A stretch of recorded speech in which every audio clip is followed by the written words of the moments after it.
एक लैंप से कमरे में हल्की रोशनी थी। कबीर अपने बेड पर बैठा था और नया मोबाइल फोन पकड़े हुए था, जो उसे अन्या ने गिफ्ट किया था। जब उसने उसे बॉक्स दिया तो उसकी एक्साइटमेंट देखने लायक थी। तुम्हारे लिए, उसने कहा था, ताकि हम हमेशा कनेक्टेड रहें। उसने तुरंत अपना पुराना डेटा ट्रांसफर करने का वादा किया। फोन स्लीक और परफेक्ट था, बिल्कुल अन्या के साथ उसके रिश्ते जैसा, या कम से कम उसे ऐसा ही लगा। जैसे ही वह उसके फीचर्स देख रहा था, सच नाम का एक फोल्डर उसकी नजर में आया। उसकी क्यूरियोसिटी बिया छी गई। अन्या ने इसे जरूर बनाया होगा, पर क्यों? एक गहरी सांस लेकर उसने फोल्डर खोला। उसमें पुरानी चैट्स और तस्वीरें थीं। अन्य तस्वीरों में थीं, पर एक ऐसे लड़के के साथ जिसे वह पहचानता नहीं था। वे बहुत करीब और खुश लग रहे थे। यह लड़का कौन था? अन्या ने उसका जिक्र क्यों नहीं किया था? चैट्स प्यार से भरी थीं, जिससे कबीर का पेट दुखने लगा। फोन, जो कभी कनेक्शन का प्रतीक था, अब धोखे जैसा लग रहा था। कमरा ठंडा और घुटन भरा हो गया। हर एक तस्वीर, हर एक मैसेज उसके भरोसे पर एक वार था। गिफ्ट ने एक राज खोल दिया था, एक सच जिसके लिए वह तैयार नहीं था। वह रात एक नई शुरुआत से एक दर्दनाक अंत में बदल गई। सच सामने आ गया था और यह बहुत दुखद था। कॉलेज की कैंटीन एनर्जी से भरी थी, पर कबीर के लिए यह सिर्फ शोर था। वह अन्या के सामने बैठा था, उनके बीच खामोशी थी। वह दिमाग में फोल्डर की तस्वीरें दोहरा रहा था। अन्या, उस लड़के के साथ उनकी नजदीकी, उसके सवाल उसके कच्चे जख्मों पर सुई की तरह लग रहे थे। उसने सिर हिलाया। एक मुस्कान जबरदस्ती चेहरे पर लाते हुए शब्द उसके गले में अटक गए थे। वह जो अब उससे अभी यहां कन्फ्रंट नहीं कर सकता था। उसकी खामोशी उसका हथियार थी। आमतौर पर वह उसे हंसाता था, पर आज वह एक अजनबी था। अन्या ने बदलाव महसूस किया। हवा तनाव से भारी थी। उसने उसका हाथ पकड़ने की कोशिश की, पर वह झिझक कर दूर हट गया। इस रिजेक्शन से उसे बहुत दुख हुआ। खामोशी कैंटीन के शोर से भी तेज हो गई। अन्या की मुस्कान फीकी पड़ गई। उसकी जगह कंफ्यूजन और दर्द ने ले ली। कबीर के जवाब ठंडे थे। उसने अपने दिल के चारों ओर एक किला बना लिया था। कैंटीन, जो कभी खुश यादों की जगह थी, अब उनके खामोश ड्रामा का स्टेज बन गई थी। उसने उसे बिना किसी सुनवाई के सजा दी, और उसे अपना गुनाह नहीं पता था। पार्क उनकी खास जगह थी, पर आज यह एक युद्ध के मैदान जैसा लग रहा था। अन्या ने मिलने पर जोर दिया। वह खामोशी बर्दाश्त नहीं कर पा रही थी। कबीर को यह कन्फ्रंटेशन चाहिए था, ताकि वह सच सुन सके। क्या हुआ है? अन्या ने उसकी आंखों में देखते हुए पूछा। कबीर अड़ा रहा, सब कुछ बाहर निकालने को तैयार था। मुझे सच नाम का एक फोल्डर मिला है, उसने अपनी आवाज में कड़वाहट भरते हुए कहा। वह कौन है अन्या? तस्वीरों में जो लड़का है। उसकी आवाज ऊंची हो गई। उसके संयम का बांध टूट गया। अन्या घूर रही थी। उसे शौक और फिर एहसास हुआ। उसकी आंखों में आंसू आ गए। गुनाह के नहीं, बल्कि उदासी के। तूफान आ गया। आसमान में नहीं, बल्कि दो दिलों के बीच। पार्क, जो कभी प्यार का गवाह था, अब दिल टूटने का गवाह बना। अन्या के आंसू बह रहे थे। उसके गालों पर खामोश धारें थीं। कबीर का गुस्सा कम हो गया। उसकी जगह कंफ्यूजन ने ले ली। उसके आंसू दर्द के थे, गुनाह के नहीं।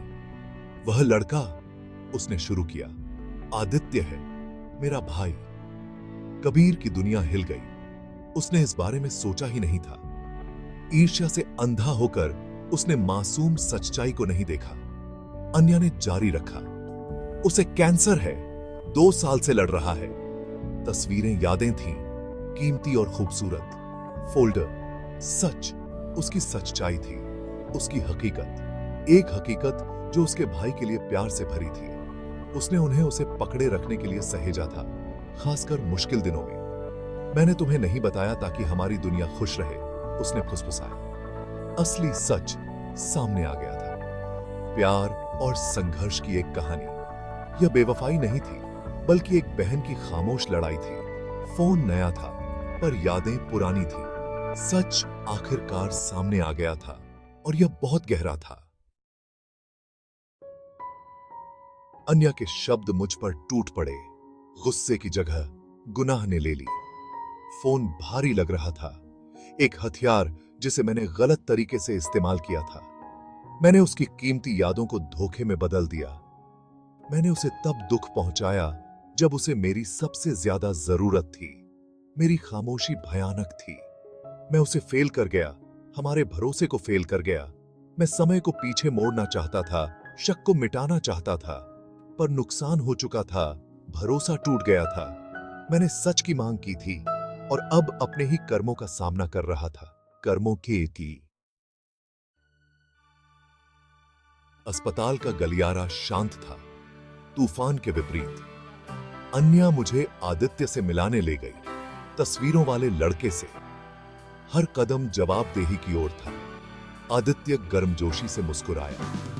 बीमारी का कोई निशान नहीं, बस खुशी थी। मैंने तुम्हारे बारे में बहुत कुछ सुना है, उसने कहा। मैंने माफी मांगी। मेरी आवाज भावनाओं से भर गई थी। अन्या की आंखें आंसुओं से भर गईं, पर वे उदासी के नहीं थे। उसने मुझे माफ कर दिया। समझदारी का एक खामोश इशारा। आदित्य ने सुना।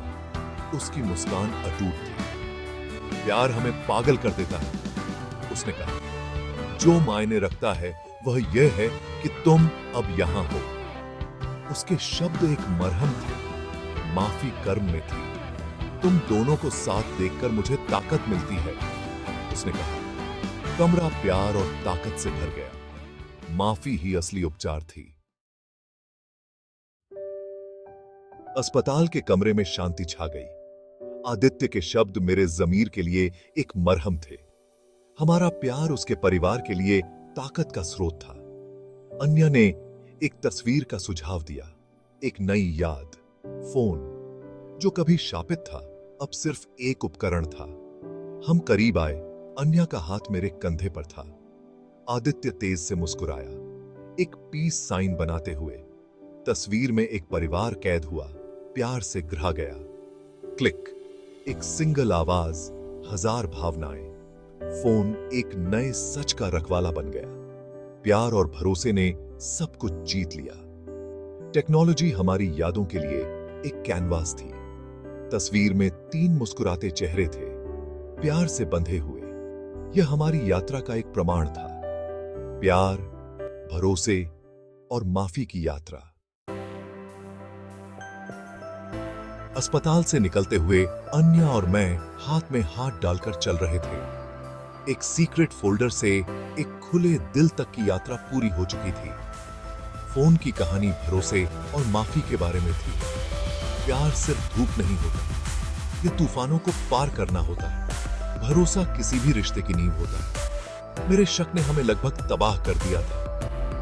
अजम्पशन खतरनाक होते हैं, कम्युनिकेशन जरूरी है।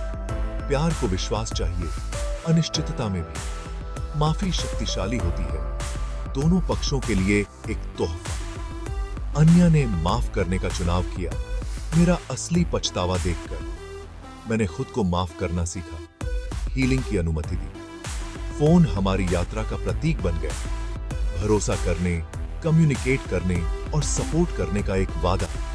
हमारी लव स्टोरी ज्यादा असली और मजबूत थी। सच्चा प्यार भरोसे तक वापस अपना रास्ता खोजना होता है।